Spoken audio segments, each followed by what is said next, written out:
पावसानं पिकांचं नुकसान झाल्यानं भाज्याची आवक घटून भाज्यांच्या दरात प्रति किलो मागे 5 ते 10 रुपयांनी वाढ. गेल्या 2 ते 3 दिवसात झालेल्या अवकाळी पावसामुळे भाजीपाल्यांच्या पिकांचं नुकसान झाल्यानं ठाणे, मुंबई आणि उपनगरांमध्ये भाज्यांची आवक घटली असून यामुळे घाऊक बाजारात भाज्यांच्या दरात प्रति किलो मागे 5 ते 10 रुपयांनी वाढ झाली. तर किरकोळ बाजारात ग्राहकांकडून अव्वाच्या सव्वा दर आकारून ग्राहकांची लूट केली जाते. शिवाय टॅमॅटो आणि कांदा 70 पार गेलेत. या दरवाढीमुळे नागरिकांना महागाईची झळ बसू लागली. राज्यात गेल्या काही दिवसांपासून अवकाळी पाऊस पडतोय. या पावसामुळे नाशिक, नगर तसंच इतर जिल्ह्यातील शेती पिकांचं मोठं नुकसान झालंय. यामुळे मुंबई, ठाणे उपनगरात भाज्यांची आवक घटली आहे.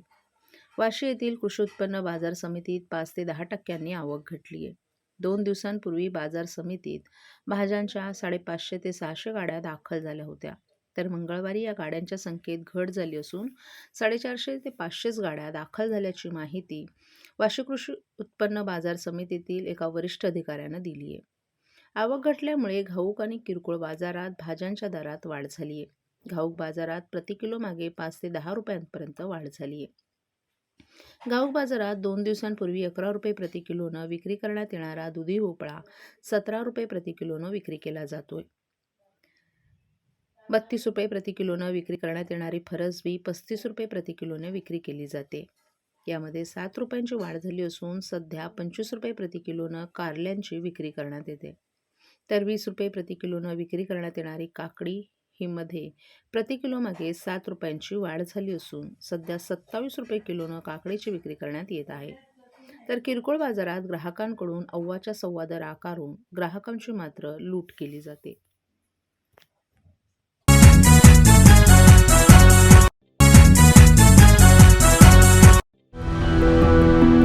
मैं घर घर जाके काम करती हूँ और मेरे हस्बैंड ऐसी बेलदारी मजदूरी करते हैं। पहले मैं टीके लगवाती थी, फिर ऐसा हुआ कि हम लोग काम करते थे, हमारा काम डाउन होने लगा, फिर हम गांव चले गए। फिर गांव से आए तो हम दोनों काम में बिजी हो गए। एनम दीदी हमारे एक दिन घर आई, उन्होंने कहा कि मुझे कार्ड दिखाओ। फिर उन्होंने देखा उसमें कुछ टीके छूटे पड़े। आस पड़ोस में जितने भी बच्चे हैं उनके घर पर गए, उनके मम्मी पापा से बोले जो जो बच्चे छूट गए हों वो बच्चे अपना टीका लगवा लें। अब हम लोग सारी लेडीज मिलकर बच्चों का टीका लगवा के आए। हम तो भूल गए थे कि हमारी बच्ची का टीका नहीं लगा, लेकिन सरकार नहीं भूली, हमारे दरवाजे पर आए और टीका लगाया। मिशन इंद्रधनुष।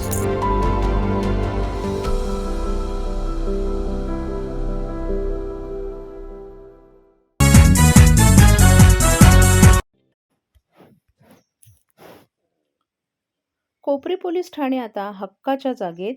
पूर्व द्रुतगती महामार्गालगत सर्व्हिस रोडवरील 500 चौरस मीटरच्या भूखंडावर उभं राहणार तळ अधिक दुमजली पोलीस ठाणं. ठाणे पूर्वेतील कोपरी पोलीस ठाणं आता पूर्व द्रुतगती महामार्गाच्या सर्व्हिस रोडवरील 500 चौरस मीटर जागेवर उभं राहणार आहे. बुधवारी नूतन कोपरी पोलीस ठाण्याच्या तळअधिक दुमजली इमारतीच्या उभारणीचं भूमिपूजन पोलीस आयुक्त जयजित सिंग यांच्या हस्ते पार पडलं. यावेळी माजी आमदार रवींद्र फाटक, कल्याण जिल्हा प्रमुख गोपाल लांडगे, शिवसेनेचे प्रवक्ते नरेश मस्के, अप्पर पोलीस आयुक्त महेश पाटील, कोपरी पोलीस ठाण्याचे वरिष्ठ पोलीस निरीक्षक सुधाकर हुंबे आदींसह स्थानिक माजी नगरसेवकही उपस्थित होते. दरम्यान अनेक वर्षांपासून वारंवार स्थलांतरित व्हाव्या लागणाऱ्या कोपरी पोलीस ठाण्याला आता हक्काची वास्तू मिळणार असल्यानं पोलीस ठाण्याचा प्रश्न कायमस्वरूपी निकाली निघालाय. मुख्यमंत्री एकनाथ शिंदे यांच्या कोपरी पाचपाकाडी विधानसभा मतदारसंघातील कोपरी परिसरात पोलीस ठाण्याच्या इमारतीचा प्रश्न अनेक दिवस रेंगाळला होता. सुरुवातीच्या काळात कोपरीतील सिंधी कॉलनीमधील शिवमंदिर परिसरात छोटी चौकी अस्तित्वात होती. 1990च्या दशकात नागरीकरण वाढू लागल्यानंतर नाखवा हायस्कूल जवळील दिनेश सोसायटीच्या तळमजल्यावर भाड्याच्या जागेमध्ये कोपरी पोलीस ठाणं सुरू झालं. परंतु त्यानंतर ही इमारत धोकादायक झाल्यामुळे हे पोलीस ठाणे बाराबंगला येथील शासनाच्या सार्वजनिक बांधकामाकडील विद्युत विभागाच्या जागेत हलवण्यात आलं होतं. गेल्या 5.5 वर्षांपासून अरुंद जागेत हे पोलीस ठाणं कार्यरत आहे. या भागातून हे पोलीस ठाणं हक्काच्या जागी स्थलांतरित व्हावं अशी कोपरीवासियांची अनेक वर्षांपासूनची मागणी होती. अखेर या संदर्भात नगरविकास मंत्री असल्यापासून एकनाथ शिंदे यांनी पाठपुरावा सुरू केला होता. कोपरी येथील आनंदनगर जकातनाका येथील CNG पंपाजवळ राज्य सरकारच्या वनविभागाच्या भूखंडावर पोलीस ठाणं होत आहे. बुधवारी या नव्या जागेतून नूतन कोपरी पोलीस ठाण्याची तळअधिक 2 मजली इमारत उभारणीचा भूमिपूजन सोहळा पार पडला.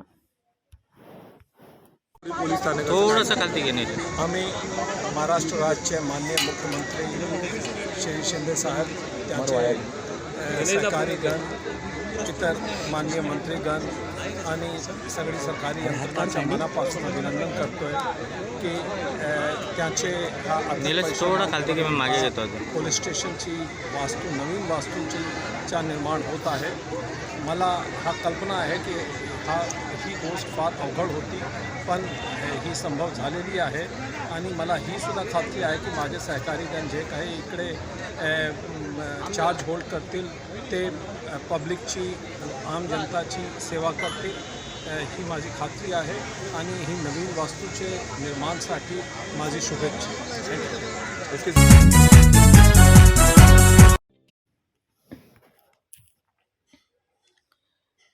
भिवंडीत झालेल्या अवकाळी पावसामुळे शेतकऱ्यांच्या पिकांच्या झालेल्या अतोनात नुकसानीबद्दल पंचनामे करण्याची केंद्रीय पंचायती राज राज्यमंत्री कपिल पाटील यांची मुख्यमंत्री एकनाथ शिंदे आणि महसूल मंत्र्यांकडे मागणी. भिवंडी लोकसभा क्षेत्रात अवकाळी पावसामुळे शेतकऱ्यांच्या पिकांच्या झालेल्या अतोनात नुकसानीबद्दल पंचनामे करावेत अशी विनंती केंद्रीय पंचायती राज राज्यमंत्री कपिल पाटील यांनी मुख्यमंत्री एकनाथ शिंदे आणि महसूल मंत्री राधाकृष्ण विखे पाटील यांच्याकडे केली आहे. ठाणे जिल्ह्याच्या ग्रामीण भागात रविवारी आणि सोमवारी अचानक झालेल्या अवकाळी पावसामुळे शेतकऱ्यांचं मोठ्या प्रमाणावर नुकसान झालं.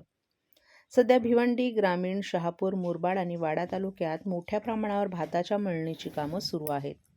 मात्र अचानक झालेल्या पावसानं शेतकऱ्यांच्या तोंडचा घास हिरावून घेतला.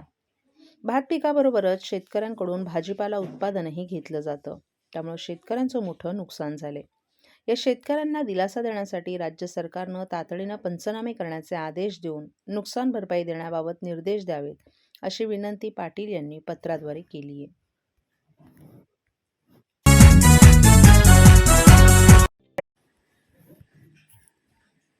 मुख्यमंत्र्यांबद्दल अपशब्द बोलणाऱ्या दत्ता दळवींना अटक झाल्यानंतर ठाकरे गटाचे खासदार संजय राऊत यांचा मुख्यमंत्र्यांवर निशाणा. मुख्यमंत्री एकनाथ शिंदे यांच्याबद्दल जाहीर सभेत अपशब्द वापरल्यामुळे ठाकरे गटाचे नेते आणि मुंबईचे माजी महापौर दत्ता दळवी यांना अटक करण्यात आली आहे. त्यामुळे भांडूप परिसरात वातावरण चांगलंच तापलंय. दत्ता दळवींना अटक केल्यानंतर ठाकरे गटाचे खासदार संजय राऊत यांनी मुख्यमंत्री एकनाथ शिंदे यांच्यावर निशाणा साधलाय. दळवी यांचा गुन्हा काय तर लोकांच्या जनभावना भांडूपच्या मेळाव्यात त्यांनी व्यक्त केल्या. जे गद्दार हृदय सम्राट आहेत ते स्वतःला हिंदू हृदय सम्राट म्हणून घेत आहेत. त्यावर तमाम हिंदू आणि जनतेचा आक्षेप आहे. एकनाथ शिंदे यांच्यावर गुन्हा दाखल व्हायला हवा, कारण ते वीर सावरकर, बाळासाहेब ठाकरेंची उपाधी लावून घेत आहेत. जर आनंद दिघे असते तर या गद्दारांना चापकानच फोडून काढलं असतं. धर्मवीर आनंद दिघेंच्या तोंडी तो शब्द आहे.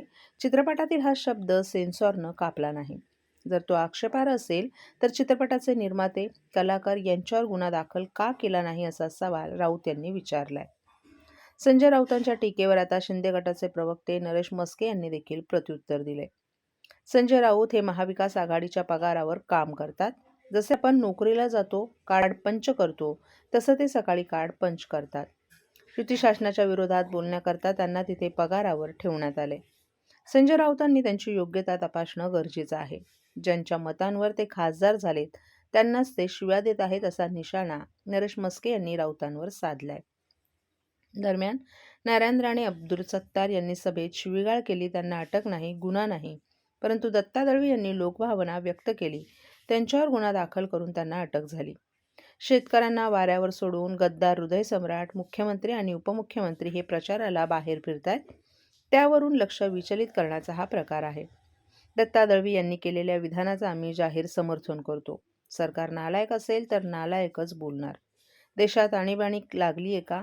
नालायक हा असंसदीय शब्द नसल्याचंही राऊत यांनी स्पष्ट केलंय.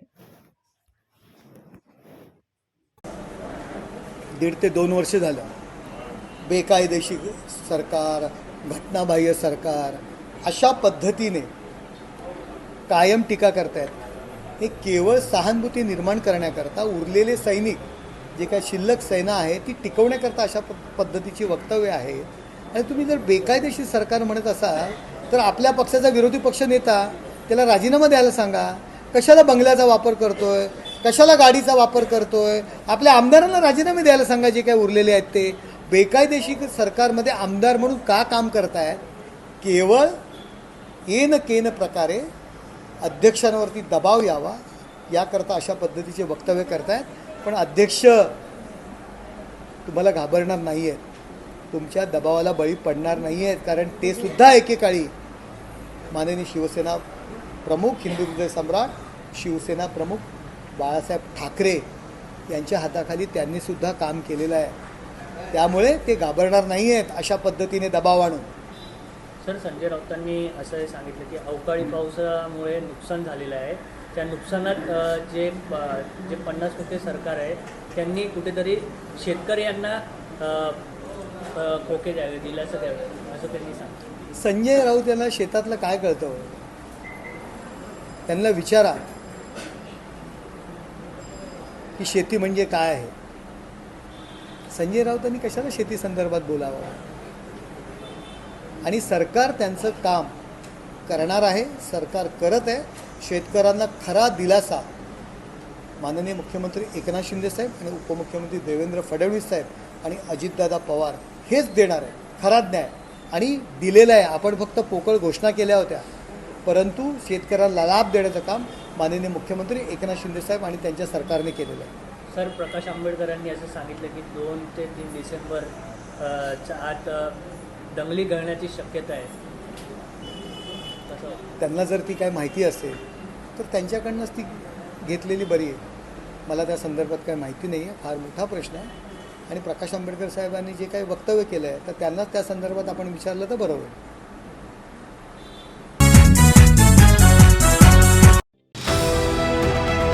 TJSB सौर शक्ती कर्ज. Go green. करा वीज बिलावर बचत. आकर्षक व्याजदर, 84 महिने परतफेड कालावधी, 80% लोन. व्यावसायिक आणि उद्योजकांकरता सुद्धा. अधिक माहितीसाठी तुमच्या जवळच्या शाखेला भेट द्या किंवा संपर्क साधा. 1800-223-466 आणि 1800-266-3466.